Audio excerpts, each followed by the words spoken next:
Heart disease is the leading cause of death among American Indian and Alaskan Native people.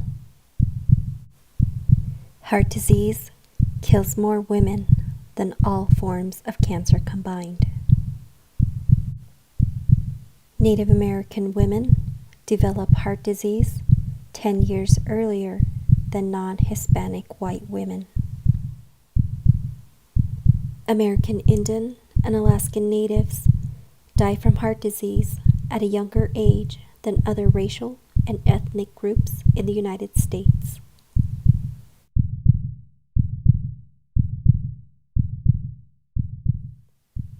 This is a story from a survivor here in our community. My name is Shayai Lucero. I am from the village of Mesita. My parents are Stanley and Cecilia Lucero. I am the wife of Aaron Fry. My brothers are Haitzi and the late Payadamu, and my children are Kweshtima and Maiteza. And I am of the Roadrunner clan from my mother and a Turkey Child from my father. I became a survivor in the early morning hours of June 7th, 2018. At the time, I was trying to be Superwoman by being a parent, a small business owner of my floral shop, helping my mother as a caretaker for my father who has end-stage renal failure, supporting my children with their activities, as well as supporting my husband and doing all these different things in addition to being a participant of our Pueblo traditions. And it was a lot on my plate, and I didn't realize at the time the ability to learning how to say no to people. I felt that I needed to carry the weight on my shoulders for everybody and not allowing help or aid into my life. And those facets of being Superwoman are sometimes a little too tough to handle, and my body responded accordingly.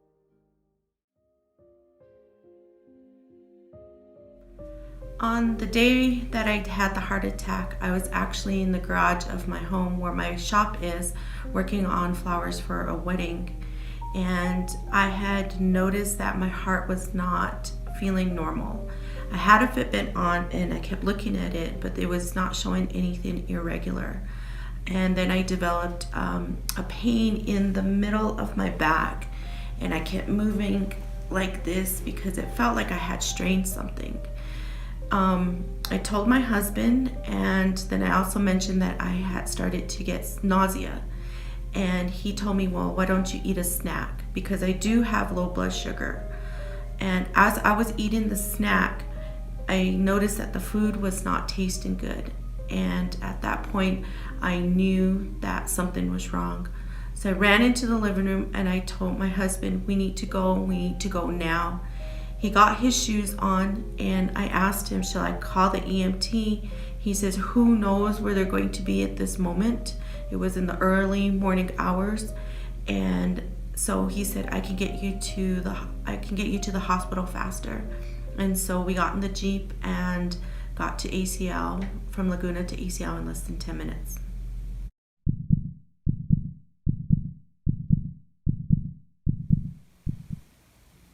Some of the signs that I had for my heart attack started with the pain in the middle of my back. I would say right underneath the shoulder blade area. And then I did have the nausea. And as we were driving to ACL, I also started to develop the sensation of heartburn. And my husband and I talk about it now and kind of joke around, because I asked him, could this be old lady heartburn? And he insisted that we go get it checked. And he told me we could be in a couple hours laughing about it while you're chewing Tums. He said, let's get it checked. And so because I responded within 30 minutes of the onset of symptoms, I was able to survive what is known as the Widowmaker. And that was been confirmed by my cardiologist that that's what helped me survive. The impact that the heart attack has had on my family has been pretty positive in that we've changed our lifestyle. Once again, our diet is more towards the Mediterranean diet. We've also increased our level of activity. So we've been doing things like hiking, mountain biking, and most recently skiing, just to get outdoors. And so that activity level has helped us physically as well as emotionally. The other side of it is that when I was in the hospital and seeing my family come in one by one to say hi to me, the look on their faces of fear and worry was hard. And I kept trying to be as positive as possible around my children. And I have talked with my kids because we did tell the kids that it was the Widowmaker, that they could have lost their mom. And to miss out on some of their best years of their life and not even see, future grandchildren has made me learn how to make other changes in my life. My children are only 14 and 11. I have many more years I need to be here with them. And so I've learned how to start by saying no. If I can't do it, I will politely tell someone I cannot do it, such as at my shop. If I have too many orders, I will tell the customer, I'm sorry, I cannot weave your order into the others because my plate is already full. I've had to learn how to recognize my limits, including things like hiking, biking, and skiing. I need to learn how to see those limits and not push myself too much. But it's something that I live with every day, and I think about when I take my medicine twice a day. As much as I don't like the medicine, I know I have to respect it because that's what's prolonging my life. I look at food differently. I look at stress differently. And I look at everything now as, is this going to take days off of my life, or is it going to add on to my life, days onto my life?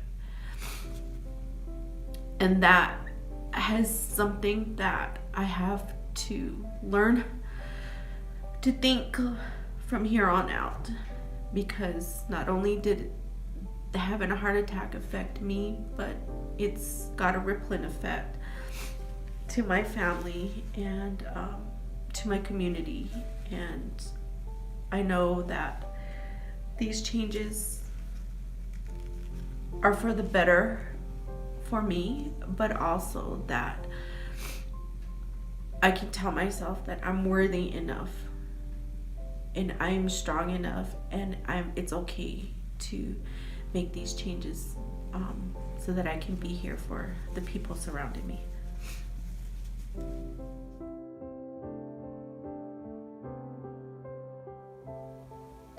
My words of advice to you is that it's okay as a Native woman to learn your self-worth. When you learn that self-worth, then you recognize the fact that you can maintain those regular medical examinations, you can maintain a healthy lifestyle, and that it's okay to learn how to say no. Often Native women carry the weight of the world on our shoulders, and we don't know how to delegate responsibility or even accept help or aid. And once you learn that you are worthy enough of a person, that leads to empowerment, and that empowerment will help you in telling people no. And I also challenge the people of our community to learn how to make these traditional foods or the foods that we have at our gatherings a little more healthy. And because when I go to gatherings, because I'm on a Mediterranean diet, often I get teased, I guess you could say, about some of the foods I cannot eat. And I look often at the foods and I say, well, I can't eat that. I can't eat this portion here. But we also need to stop food bullying as well. If you have a person in your family who has to have a certain kind of diet or who has made those lifestyle changes, don't bully them. Don't tell them, oh, it's okay to cheat, because for some of us, it is not okay to cheat. We're already having trouble in maintaining our own lifestyle, and we have to look at food differently. And we have to look at it as a form of medicine, not as a form of medicine and nourishment, not just something that you just play around with. And so we're already struggling with those diet changes. So those are my words of advice. Learn your self-worth, learn how to cook healthier, and stop the food bullying. And it's just going to make you overall a healthier person.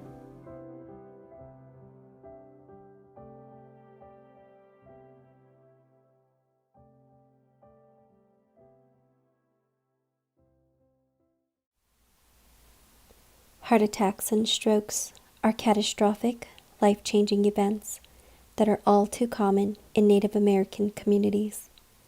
Alarmingly, many of these events happen to adults ages 35 to 64 years of age in the United States.